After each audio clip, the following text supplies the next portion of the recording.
company will receive about $787 million from Fox News as part of a settlement agreement in a defamation lawsuit that broke today. Dominion Voting Systems had argued that Fox News knowingly aired falsehoods about the 2020 presidential election.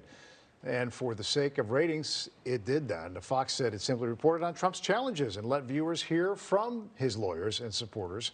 And Fox released a statement saying in part, quote, "We acknowledge the court's rulings finding certain claims about Dominion to be false." That was the end of the quote. The statement did add, though, "We are hopeful that our decision to resolve this dispute with Dominion amicably instead of the acrimony of a divisive trial allows the country to move forward from these issues." End quote. And this case does shine a light on how we consume news now and why it's important for people to be media literate. Northern Illinois University professor of journalism Bill Cassidy is joining us now to talk about the impact that this trial could have. Professor, thanks for being with us. Thank you. Let's start off with your reaction to the settlement. I know many were anticipating what was going to come out of this testimony, but now we'll never get to hear. What was your reaction to that news? Right. I was a little bit surprised because it really seemed like this was, based on all accounts, that was going to be something that was almost as equally important as the money. It at least appeared to Dominion to be, sort of getting at the inaccuracies and the false statements that were made.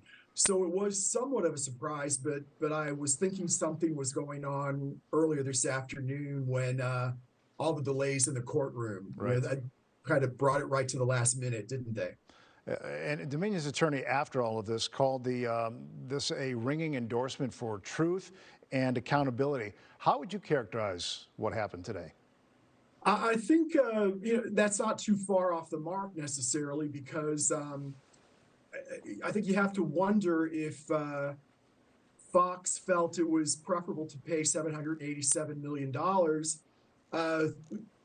as opposed to further damaging their reputation through all of the information that already came out, and all accounts were saying that they had a lot of other information to bring out. And I think in part the lawyers are also referring to the idea that journalism's first commitment is supposed to be to the truth, right? And the important role that we place on journalism in a democracy, that's where the public depends on for its citizenry to get information to help them ultimately lead better lives and make better decisions in a democracy. You bring up a good point. So in settling now, Fox News, their executives, their talent, they don't have to say anything about what led up to their decisions, how they reported the news.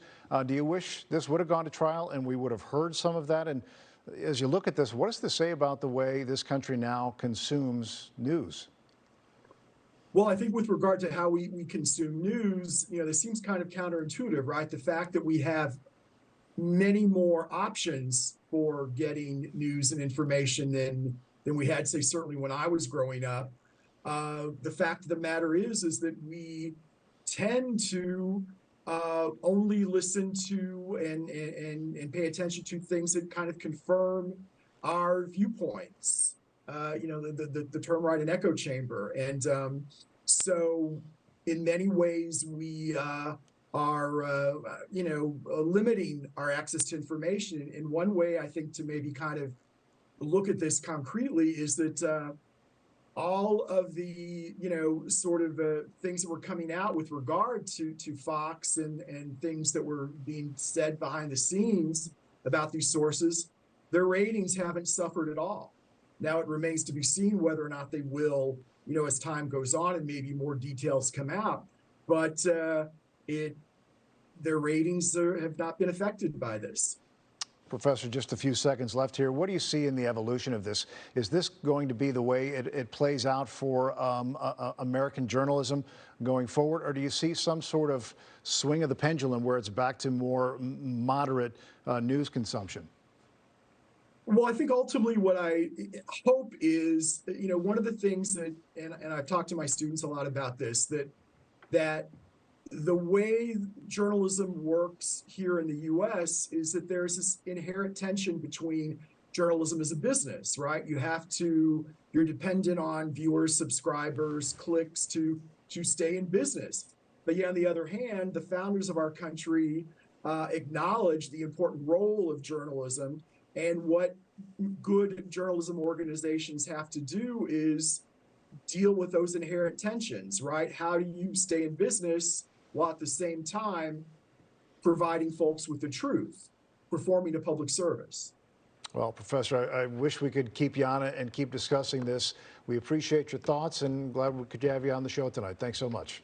Thanks so much. Appreciate it. All right, take care.